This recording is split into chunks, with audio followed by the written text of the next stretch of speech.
ఏదైతే నిన్న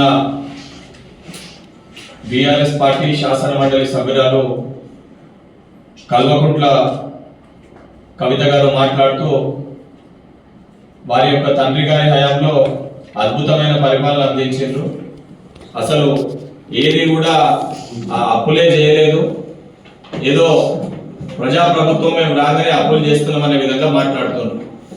ముందుగా కవిత గారు బీఆర్ఎస్ పార్టీలో ఉన్నారా లేరా?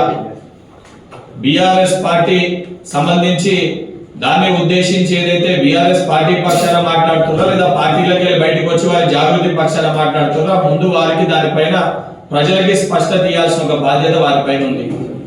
ఈరోజు ఆలోచన లేకుండా అవగాహన లేకుండా అంశాలపైన మాట్లాడుతూ ఒక రోజేమో వాళ్ళ నాయన దేవుని చుట్టూ దయ్యాలు ఉన్నారు అని చెప్పి స్వయంగా బీఆర్ఎస్ పార్టీ నాయకులను ఉద్దేశించి మాట్లాడతారు.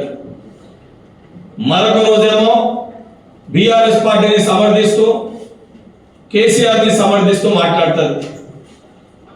మరి రాజకీయ పరంగా మీ యొక్క మనుగడ కోసము ఒకరోజు మీ పార్టీని తిడుతూ మరొక రోజు మీ నాయన కాడ మంచి మార్కులు కొట్టేనికి మీ నాయన అపాయింట్మెంట్ ఇస్తలేడని చెప్పి ప్రజాప్రభుత్వం పైన గౌరవ ముఖ్యమంత్రి రేవంత్ రెడ్డి గారి పైన వ్యాఖ్యలు చేస్తున్నాను, నీ దగ్గర రాణిస్తానన్న ఉద్దేశంతో నువ్వు మాట్లాడుతున్నావు ఏందో ఈరోజు ప్రజలకి అర్థం కాని ఒక పరిస్థితి ఉంది.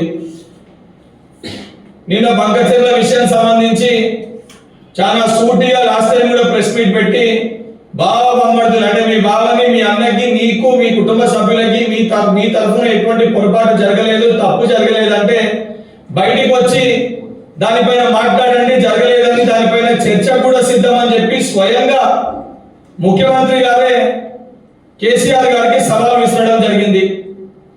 దానిపైన ఫార్మ్ హౌస్ లో మీరు ఆయన మాట్లాడాడు.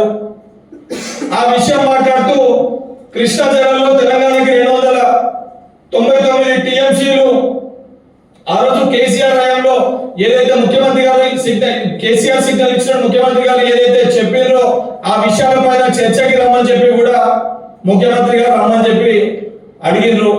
దానిపైన మీ నాయన మాట్లాడాడు. ఆ రోజు ఇదే రోజగారు చేపల పులుసు పెట్టి తిన్నప్పుడు మీ నాయన పక్కన నువ్వు కూడా ఉన్నావు.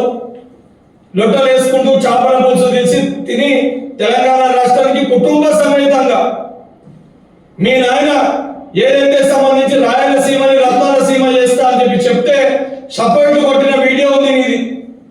ఆ రోజు మీ నాయన మాట్లాడినప్పుడు రాయలసీమని రత్నాలసీమ చేస్తా అని చెప్పి కేసీఆర్ మాట్లాడినప్పుడు నువ్వు కూడా పక్కన నిల్చొని సపోర్ట్ కొట్టినావు.